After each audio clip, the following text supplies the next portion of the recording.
have you ever gone hungry? Because I have. And I didn't need a fresh salad every day, and I needed food, period. A child not being able to have a meal to start the day or during the day just affects learning, everything. How many children were going hungry? 17 million every year. What is that all about? Why is there so many people that are going hungry? Why is there 1 in 4 children in the United States going to school hungry every day? Have you ever gone hungry, even for a short time? Can you imagine what it would be like to go through your childhood being hungry every day? Welcome. I'm your host, Terry Yoffe of Try Coaching. In today's competitive business landscape, can you afford not to be at the top of your game? What's stopping you from reaching your desired outcomes and successes? Perhaps you aren't in alignment with what you're doing or haven't figured out your purpose or passion and need to create change to get there. As a certified executive career business and communications coach, I help clients unlock their potential to greater growth, self-awareness, and becoming the best version of themselves so they can be at the top of their game. Did you know that every successful person has had a coach? Why not you? You can learn more about me at trycoaching.com.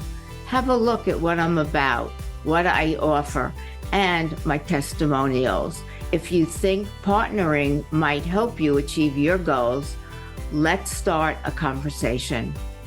Let's hear what Stephen has to say about believing in yourself. You cannot be successful in anything you do in your life if you're not absolutely develop an unwavering belief in yourself and what you're doing.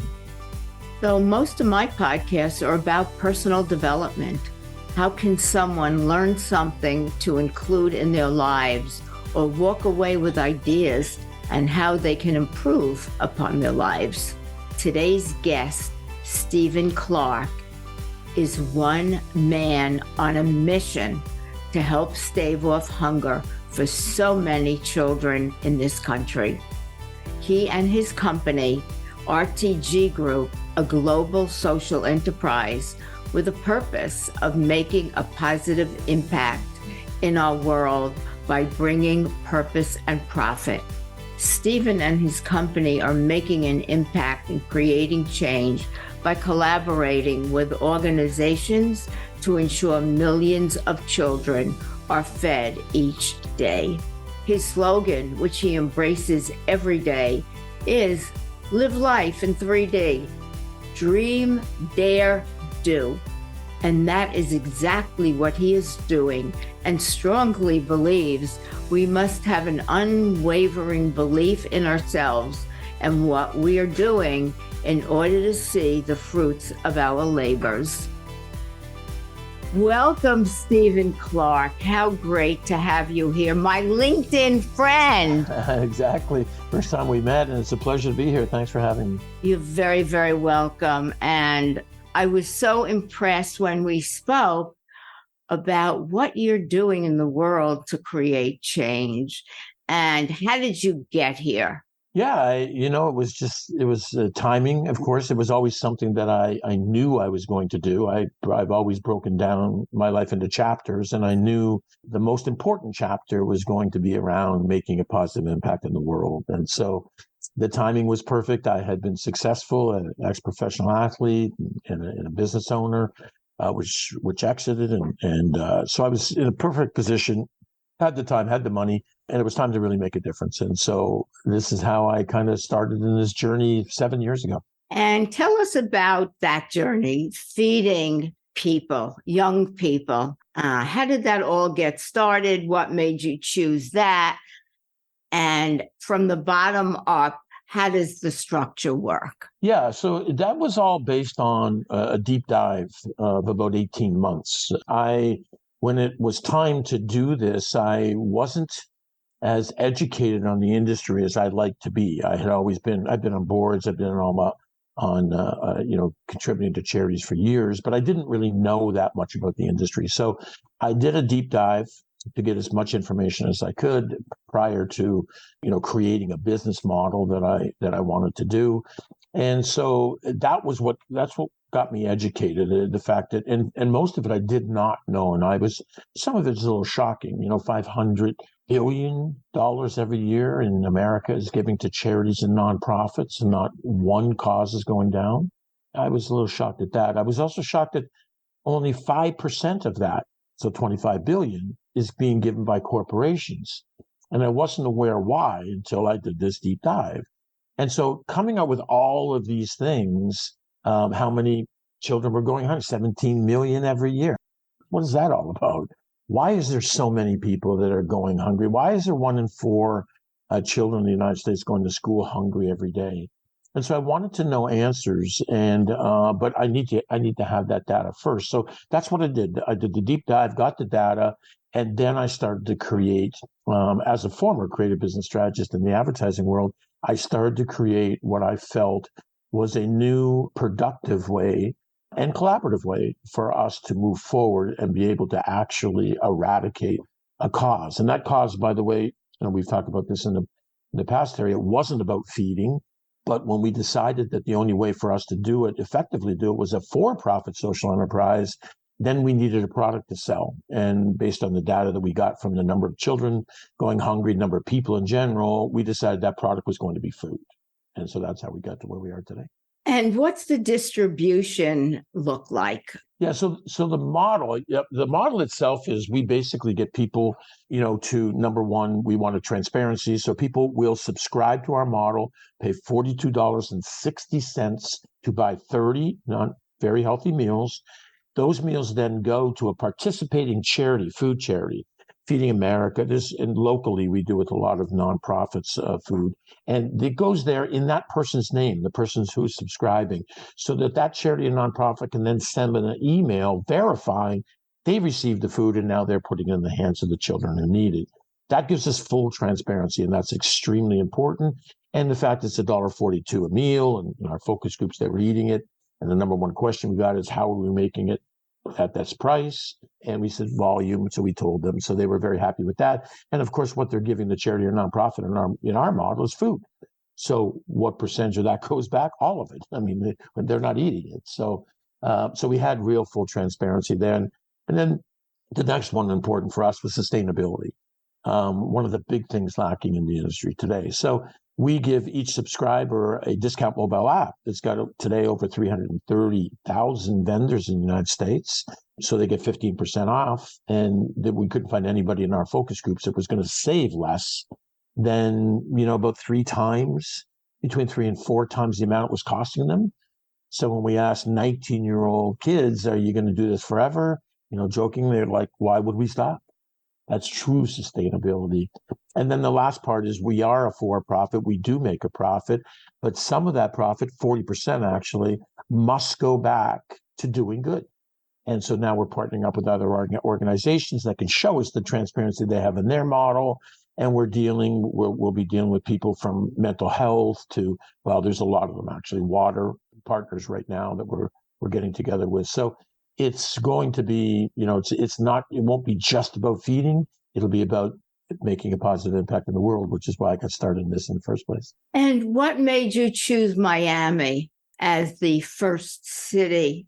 Well, first of all, I'm from Canada, as you know, and Toronto, and I'll say this tongue in cheek, but Toronto can get a little cold in the wintertime. So I was kind of looking for a city to start that was a little warmer. So that was one. But in all sincerity, Miami actually had done a study and with their citizens, and they're very tied into the citizens and get opinion and feedback.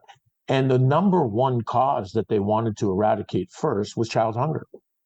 So as soon as I read that, I'm like, okay, well, that's perfect. That's our city. They're very active in events and different things that they do. So I think this model will resonate with them, which it is. We just launched, but we've met with, mayor's people and some of the most influential people in the city who are very excited about the model. And so, yeah, that's the first. And then this will be basically, we're building a template around how we open a city and launch it And in Miami, within the next 7-8 months, we should be feeding over 500,000 people, kids and people in general, per month, a meal every day. And how does people like Feeding America and the organizations you work with, how do they choose which families get food?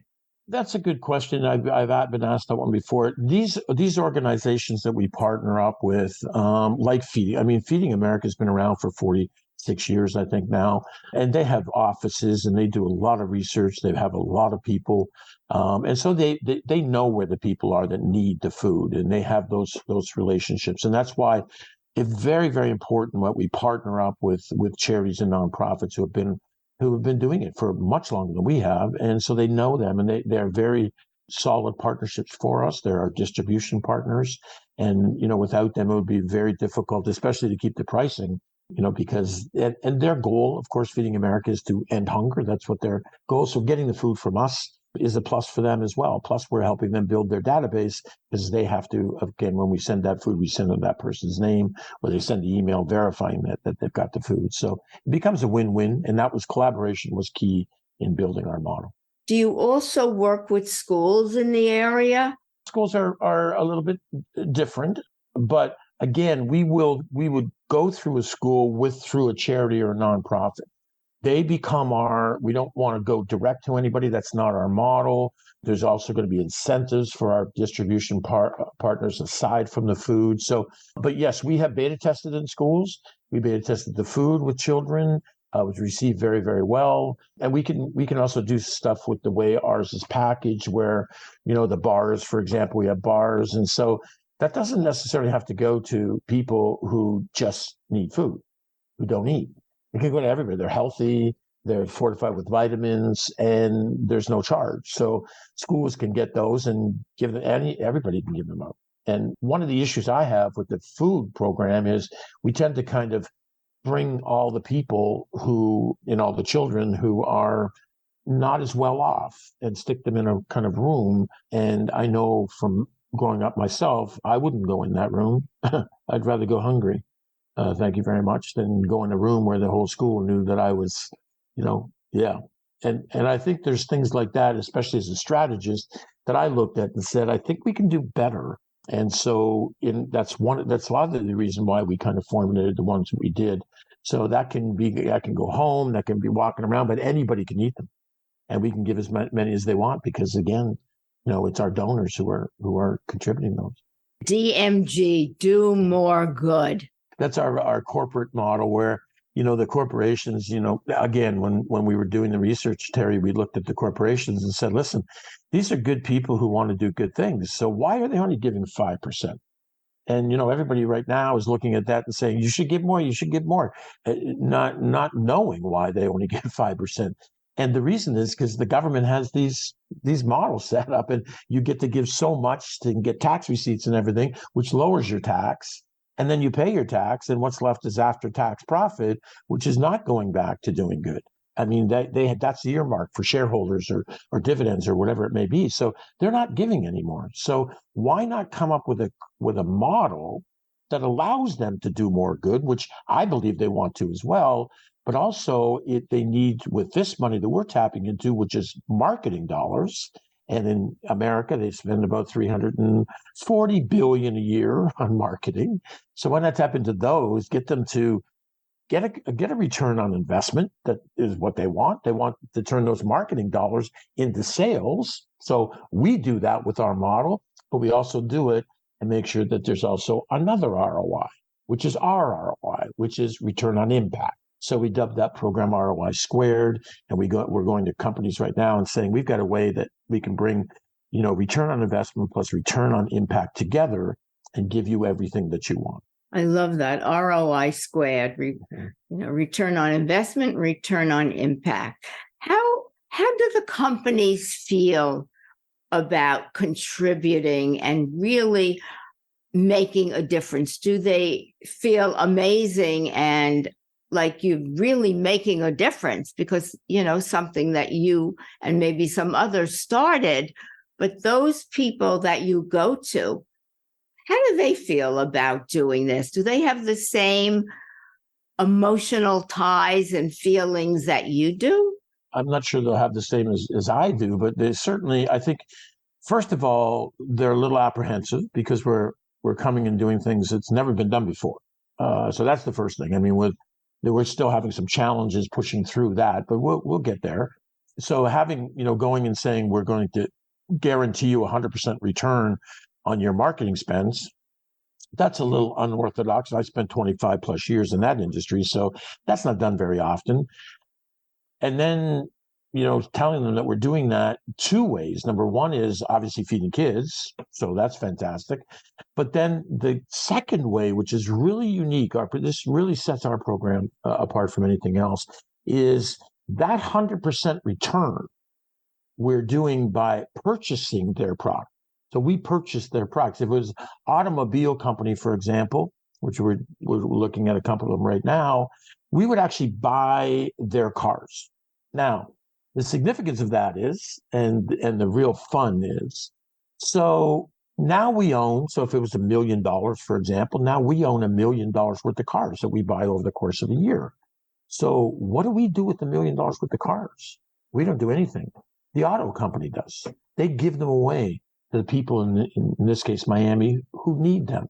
People like single mothers who take an hour and a half each way on a bus are now going to get a free car. Wow. So we can make a bigger impact. So that to the brand itself, once this thing gets going in the next couple of years, I'm sure the phone will be ringing off the hook. People saying, I want to do this program. Of course you want to do the program. You're getting everything you want as a CMO, plus the brand recognition, awareness, the good that's tied to that is going to go through the roof. And it's all done now, not through your philanthropic dollars, but through your marketing dollars.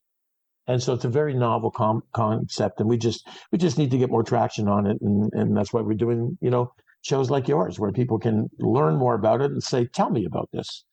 I'm so fascinated by the people, the companies you go to, and it's a win-win because now you're buying, let's say, 100 cars or whatever it is, and in turn, you are giving those cars to individuals that need them. The dollars are going to feeding people, and the product is going to people that need cars or, whatever it might be to enrich their lives and to help them. For sure. Absolutely. And we can do that with almost any brand there is. We're doing it with insurance companies, serving the underserved in the areas. We've got a couple of deals we're working on right now that will put, sports equipment back into schools and a lot of really, really interesting things. So the model itself is really flexible that we can work with any corporation and make sure that they get both an ROI, return on investment, which is what they want, but also a major impact that goes to their ESG scores. I mean, everybody today is talking about ESG scores. So, we're doing that. We're doing some deals in universities right now, which is really interesting because those companies that said to us, well, there's nothing you can do for us. We're B2B companies. So, we're not going to give free product to our clients.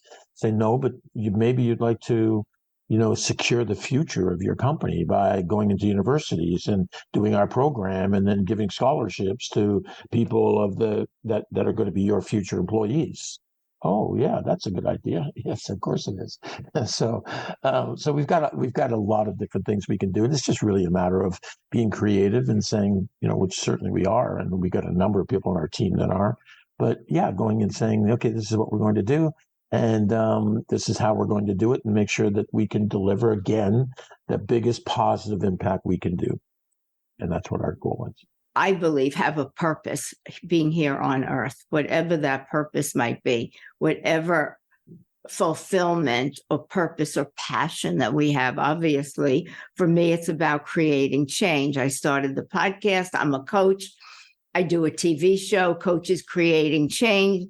For me, it's all about helping create change. And it just fills me. It's and I keep going, even though I could retire at this point. I just keep going. There's something that pushes me to keep wanting to give back my passion, my purpose. So how does that relate to you in this is your passion, this is a purpose? How do you feel on an emotional level, if I might ask, by doing this and seeing the rewards and, reaping the fruits of your labor? That's a great question. I think that this is something that I was put on this earth for, Terry. I'm finally, it wasn't to become a professional athlete. It wasn't to become, big in the advertising marketing world. This is what it's all about. And I get very excited. And as a strategist and kind of a visionary, I can see where we're going to be. I can tell people right now that in the next 3 to 5 years, we will eradicate child hunger by making sure that we can provide a meal for every child every single day. And that's 17 million, by the way. And it'll be really the first model that can say that. So we're really, it really feels good. I mean, life has taken on a whole new meaning. It's just a lot of fun. I'm having a lot of fun. And the people that we're attracting to our team, it's just a pleasure to talk to them every day, figuring out how we can do better.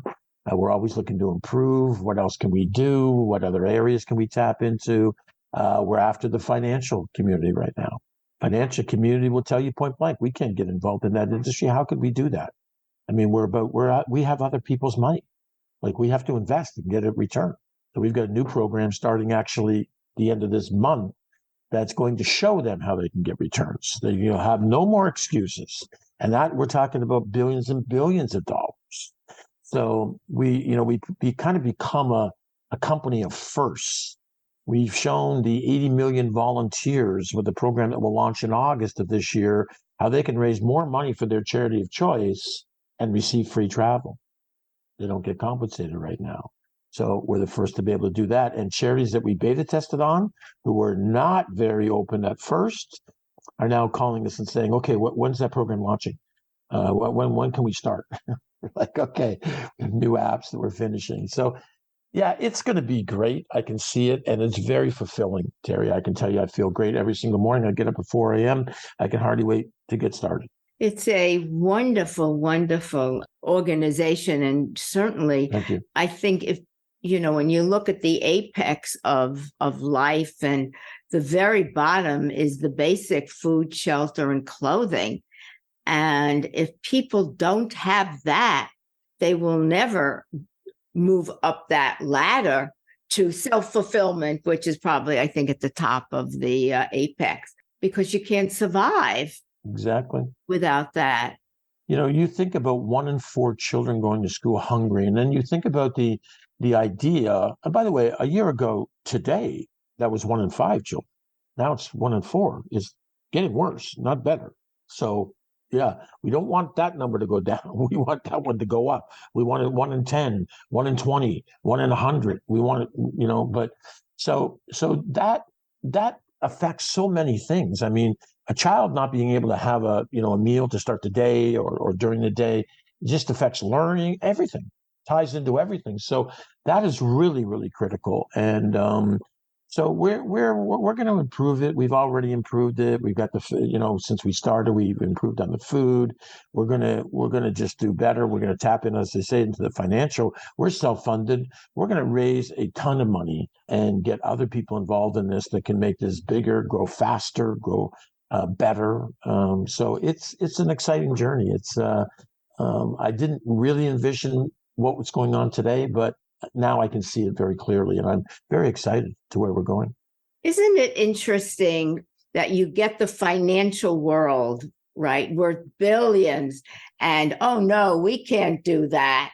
Is it a mindset that all they see are dollars rather than people? Yeah, I think for the most part, the financial world are comprised of all good people, but their focus is on making money. And again, and I understood exactly when they said this to me, because I went to them and I said, what's with you guys? And they're like, well, what are you talking about? It's not our money. get $100 billion fund. It's not ours. We don't have $100 billion. We have to invest that. It's other people's money. So we have to be responsible for that. We have to make sure that we're getting solid returns. And so what are we going to do? Invest into a charity or a nonprofit? What are you talking about? So, of course, my response was, okay, now that I understand it, I'm going to build a model to show you that you can get the returns that you want so that they can get the returns, you can get yours by doing good. And if I do that, if I can demonstrate that to you, will you then consider putting money into our model? And I think there'll be many others like ours in the future. And the response was yes. Go prove it to us. We can see it on paper and everything. Go prove this one deal, which actually starts at the end of this month, a 1-year deal where you could put money in. People are just investing. They're going to get a 30% return. You do that for us. And then, yes, absolutely, we'll cut you a check. They talk about other people's money. However, as a company, they are certainly making money. They sure do. It would seem to me that they don't have to touch other people's money. They make billions of dollars. That's theirs, that they give to the company. So why would they not want to tap into that? Well, they do. They do. In all fairness to them, they do, but very small amounts. Just like I was telling you before, only 5% come from corporations. Well, they're a corporation. So they still get their tax write-offs by giving some stuff or donating a wing to a charity or hospital or whatever, and that's a total tax write-off for them. But then after that, it's the after that money that I want.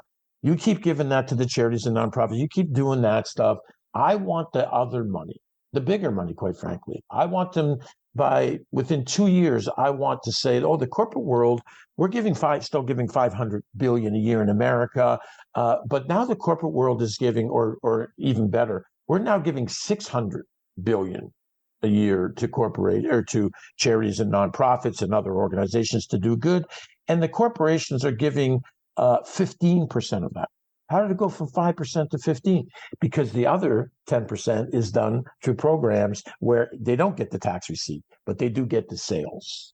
They do get the ESG scores rising. So we're giving them another option to do that. And that includes the financial world. You can say, okay, we don't have a product to give back to the financial world. So instead of giving those cars away or whatever, we put that back into returns that they can give to their people. So that's how that works. Let's go to what you're known by, a slogan that you embrace every day: live life in 3D. Dream, dare, do. Mm-hmm. That's my favorite. I picked up a lot along the way. I can't actually tell you where I picked that up or if I created it or whatever. I've been doing it for years, but we were talking about all these different things and this was before. I've been doing this well before this company, but about the different things that people need to, we talk about this, and a lot of people talk about things, but they dream about things. They might dare it, but they don't do them. That's one of the biggest things that I've always been, taken exception to. I mean, yeah, that's it. We're full of talkers. I mean, look at what's happening in the world today.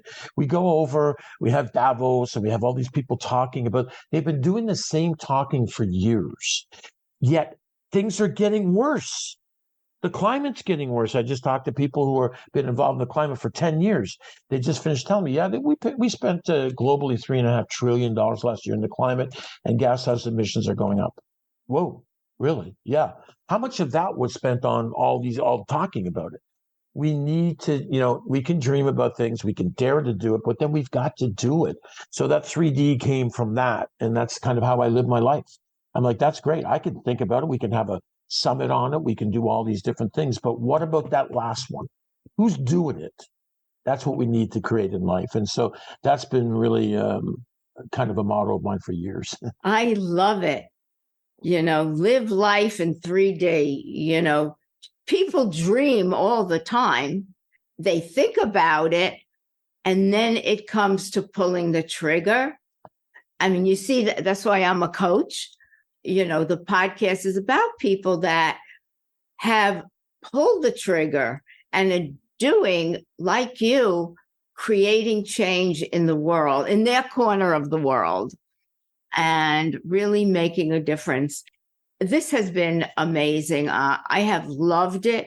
If you would maybe give our audience 2 or 3 nuggets as a takeaway from your life experience, from what you're doing, from, maybe it's dream, dare, do.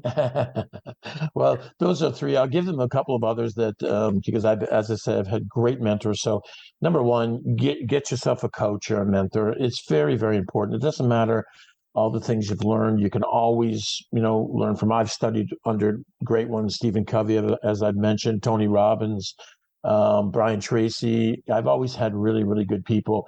But here's the real secret. And I read this in Think and Grow Rich. And, Napoleon Hill gives you that teaser, says the secret to success is in this book. Go find it. I'm not telling you what it is. Go find it. And, I've read that book maybe, 25 times at least. And every time I find kind of something different. But there's one fundamental thing that you cannot be successful in anything you do in your life if you're not absolutely develop an unwavering belief in yourself and what you're doing. Because people will be trying to drag you down. They'll tell you something different and everything. When you believe, and as I say, unwavering belief system in yourself and what you're doing, it really doesn't matter. It doesn't mean that you still don't listen, but you can quickly dismiss things that are not relevant. If it's some way where you can improve it. But I've been told, how many times I was told when I first started this that there's no chance. What are you talking? You're talking about disrupting the giving space, the charities. Now, what are you talking about? You think you're going to develop a new model where all of a sudden that's going to be gone? I mean, what these things are ingrained in our society. I'm like, yeah, but if I can prove through data that they're not eradicating causes, so they need some help. I'm not doing this to get rid of all the charities and nonprofits in the world. I'm doing it so that they can get help through new models that will actually make them better, and we can end causes together. And I believe that since I started it, Terry, I believe it right now. And so when you're doing whatever it is you're going to do out there, make sure that you believe what you're doing. Find that reason so that no matter what, you can't get discouraged. You won't get down. You just smile and say, okay, thanks very much for the advice. And you just move on and keep doing what you're doing. So that's very, very important. That's fabulous. And let me reiterate, it's about having an unwavering self-confidence and belief in yourself. Because if you don't have that belief in yourself, naysayers can pull you in 100 directions and you'll go. Because you don't believe in yourself. That's right. You will. It's so easy, especially in today's world where human beings are kind of built that, we see this all the time, the jealousy side of things, or, not wanting to lift themselves up to your level. It's much easier to try to pull you down. So that's where that belief, that unwavering belief, you get that, and none of that it doesn't matter. So you're just going to keep going until you get it. And the other thing that Brian Tracy used to say to me all the time, what's the formula for success? And he used to tell me 100 times. So I would always say a consistent effort over time. Exactly. So you're guaranteed to get success. It could be 6 months. It could be 6 years. It doesn't matter. Keep doing it. Become consistent in what you're doing. And so that has served me well as well. Consistency over time. And I'm going to leave today with live life in 3D. Dream, dare, and the last piece, go do it. Go do it. Stephen Clarke, this has been so enlightening. I am so happy that we had a chance to do this podcast together. Well, likewise, I appreciate you. Thank you. Have a great day. I shall do that. Thanks. Are you living your life in 3D? If not, what is stopping you from going after your dreams? Could it be you don't have an unwavering belief in yourself? And what do you want to do? I'm hoping that this compelling and extraordinary conversation with Stephen Clarke has offered you thoughts on how you can create your own changes by making choices that matter to you.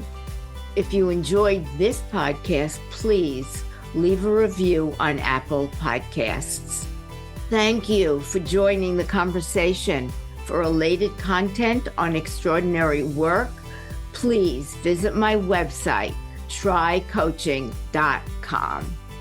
Always remember, when you work with passion and purpose, your work can become extraordinary. Are you aware that dynamic teams are key in today's organizations? My next guest, Nadine Carr-McHugh, an iconic and outstanding marketing and media leader, shares with us the importance of developing these teams to create sustainable success.